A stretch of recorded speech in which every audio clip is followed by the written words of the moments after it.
DN Haryana देखने वाले सारे भाइयों ने दिनेश जोनी की राम राम। आज मौजूद हैं गतौली गांव के Chhotu Ram senior secondary school में। यहां पर federation of private school welfare education Jind के द्वारा एक महत्वपूर्ण मीटिंग का आयोजन किया गया। इस मीटिंग में लगभग प्राइवेट स्कूल संचालकों की संख्या 100 रही।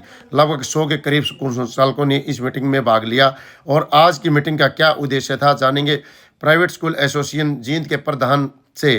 क्या कहते हैं आज की जो प्रेस वार्ता बुलाई गई थी, क्या उद्देश्य है, आइए जानते हैं। बुलाई गई है, किस मुद्दे को लेकर बुलाई गई? तो आज की बहुत सारे मुद्दों पर चर्चा थी, लेकिन सभी शिक्षाविदों ने एक निष्कर्ष निकाला कि हमें सबसे पहले जनहित का जो सबसे बड़ा मुद्दा है, जो जींद के लोगों से भी जुड़ा हुआ है और शिक्षा से भी जुड़ा हुआ है, उस पर हमें सभी को मिलकर काम करना चाहिए।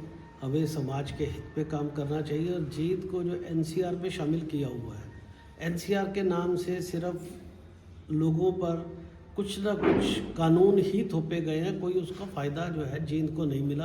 कहीं पर भी जींद में कोई ऐसी प्रगति प्रोग्रेस नज़र नहीं आ रही जो एनसीआर में दिखाई देती है। और दिल्ली एनसीआर का मतलब होता है नेशनल कैपिटल रीजन। अब तो यहाँ से तो कैपिटल ही नेशनल कैपिटल कितनी दूर है, इसका मुझे कोई समझ नहीं आ रहा कि लिंक क्या है एनसीआर घोषित करने का और क्या सुविधाएं उसके बाद इसमें मिली हैं। सुविधाएं के नाम पर जीरो है, लेकिन लोगों पर कई तरह के टैक्स जरूर लगे होंगे या उन पर कई तरह के कानून जरूर लदे होंगे। इसलिए सब ने ये एक आवाज़ में कहा है कि जींद को एनसीआर से बाहर करना चाहिए ताकि जींद के लोगों को राहत मिले। तो प्राइवेट स्कूल एसोसिएशन भी जो है पूरे जोर से पूरे हरियाणा स्तर पर इसका समर्थन करती है। और इसके लिए मंत्री कृष्णपाल बेदी जी से, अपने मिड्डा जी से और लोगों से भी जो भाजपा के नेता हैं, विधायक हैं, उनसे मिलकर इस मांग को उठाएगी, नायब सैनिक जी तक पहुंचाएगी और इस मामले को हल कराने का प्रयास करेगी। अगर सरकार एनसीआर से बाहर नहीं करती तो अगला कदम क्या रहेगा आपका? देखिए, हम लोग शिक्षक हैं, कोई क्रांतिकारी की भी यहाँ पर कोई क्रांति करने की भी ज़रूरत नहीं है, क्योंकि सरकार हमारी है, हम सरकार के हैं।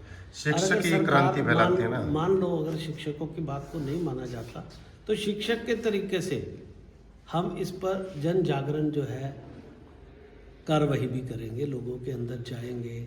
उसका कोई भी मेथड हो सकता है जो प्रजातांत्रिक होगा, लोकतांत्रिक होगा और लोगों को जागरूक करने वाला होगा, ताकि हमारे माननीय मुख्यमंत्री जी तक ये आवाज़ पहुँचे और हमारे यहाँ के जो जनप्रतिनिधि हैं उन तक भी पहुँचे और इस काम को करवाएं। तो वो बिल्कुल प्रजातांत्रिक तरीके से और बहुत सारे तरीक़ों पर शिक्षक काम कर सकते हैं, उन तरीक़ों पर भी हम अमल करेंगे। अगर हमारे प्रतिनिधि नहीं मानते तो हमारी पहल है पहली कि हमारी प्रतिनिधि इस बात को समझ जाएंगे, वो भी इसी इलाके के हैं, तो वो इस इलाके की बात को मानकर इस पर जो है मुख्यमंत्री जी से फैसला करवाएंगे। एनसीआर में आने से क्या नुकसान है शिक्षा के क्षेत्र में? देखो, शिक्षा के क्षेत्र में तो एक सबसे बड़ा नुकसान ये है कि बस की लाइफ 5 साल कम है, जबकि जींद में आपने देखा होगा, अगर दिल्ली एनसीआर, दिल्ली में कितना प्रदूषण है, एनसीआर दिल्ली में भी प्रदूषण है, जींद में इस तरह प्रदूषण की कोई स्थिति नहीं है। जींद के बाद अगला ज़िला कैथल है, वहाँ पर बस की लाइफ 15 साल है। उसके आगे अम्बाला, कुरुक्षेत्र हैं, उनमें 15 साल है। हिसार है, उसमें 15 साल है। और जींद में 10 साल। तो 10 साल होने से क्या है, जो जींद के बच्चे हैं उन पर जो ट्रांसपोर्टेशन कॉस्ट है वो ज़्यादा पड़ रही है। बिना बात के शिक्षा उनके लिए महंगी हो चुकी है और शिक्षा को सस्ती करने के लिए सरकार को आगे आना होगा। और ये बड़ी तर्कसंगत और जो बात हम आपको कह रहे हैं बिल्कुल सही बात है कि भी आगे 15 साल तो या 10 साल क्यों? क्या यहाँ प्रदूषण का लेवल बहुत ज़्यादा है? क्या यहाँ ट्रैफिक बहुत ज़्यादा है? यहाँ औद्योगिकरण बहुत ज़्यादा है? ऐसा तो कुछ नहीं है। तो आपने कहा कि शिक्षा क्षेत्र में बहुत सारा जो अभिभावक उनको नुकसान उठाना पड़ता है। इसके अलावा बात की जाए तो आप करें कि एनसीआर से बाहर निकाला जाए। मांग तो ये भी की जा सकती है कि ट्रांसपोर्ट व्हीकल है जो स्कूल के, उनको समय सीमा बढ़ाई जाए उनकी। नहीं तो उसके बाद किसान के ट्रैक्टर हैं, उनकी भी समय सीमा बनाई जानी चाहिए। एनसीआर में तो सभी पर जो कारें हैं उन पर भी ये नियम लागू है, तो सभी की समय सीमा बढ़ा दी जाए। जी। तो अगर सभी की समय सीमा बढ़ा देती है सरकार कि जो एनसीआर की सुविधाएं ना देने के कारण और जिनको ये तंगी महसूस हो रही है उनकी तंगी दूर करते। जी।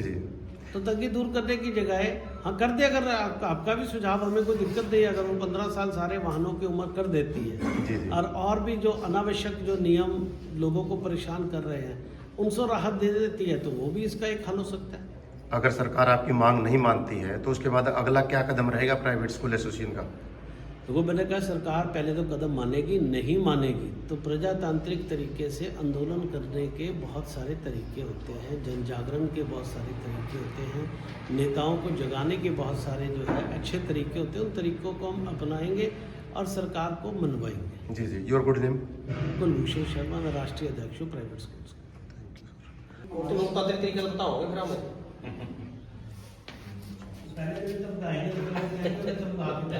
पुराना नगर पालिका के चेयरमैन का उम्मीदवार है। आपसे आप लोगों से अपील करता हूं कि मुझे ज़्यादा से ज़्यादा वोट देकर मुझे सफल बनाएं।